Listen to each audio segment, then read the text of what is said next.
course, have a lot to talk about and a completely separate topic. I was hoping you could clarify something that's come up over the last several days, again, regarding a separate topic in Epstein Files.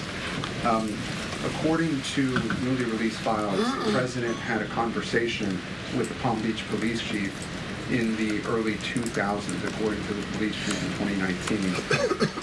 The president has gone on record before, and he's told reporters that he said that Jeffrey Epstein, he had no idea about Jeffrey Epstein's crimes. During this conversation with the police chief, however, he did say, according to this recounting of it, that thank goodness you're stopping him. He also called Karoline Maxwell evil.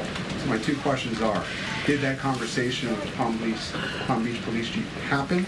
And can you explain the discrepancy?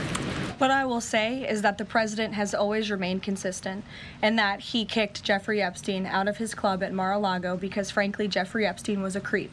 And unlike many other people who are named in these files, President Trump cut off his relationship with Jeffrey Epstein and was honest and transparent about that for years and years. And so I think what the president has said all along has always remained true. And the release of more than 3 million documents related to Jeffrey Epstein and his heinous, disgusting crimes just shows the level of transparency that this president and administration has committed to in bringing these files to light. But did he call the chief in 2006? Karoline, did he call the chief? Look, it was a phone call that may or may not have happened in 2006. I don't know the answer to that question. What I'm telling you is that what President Trump has always said is that he kicked Jeffrey Epstein out of his Mar-a-Lago club because Jeffrey Epstein was a creep, and that remains true. And this call, if it did happen, corroborates exactly what President Trump has said from the beginning. And I'm sure many of you, when you read that alleged FBI report, probably thought to yourself, wow, this really cracks our narrative that we've been trying to push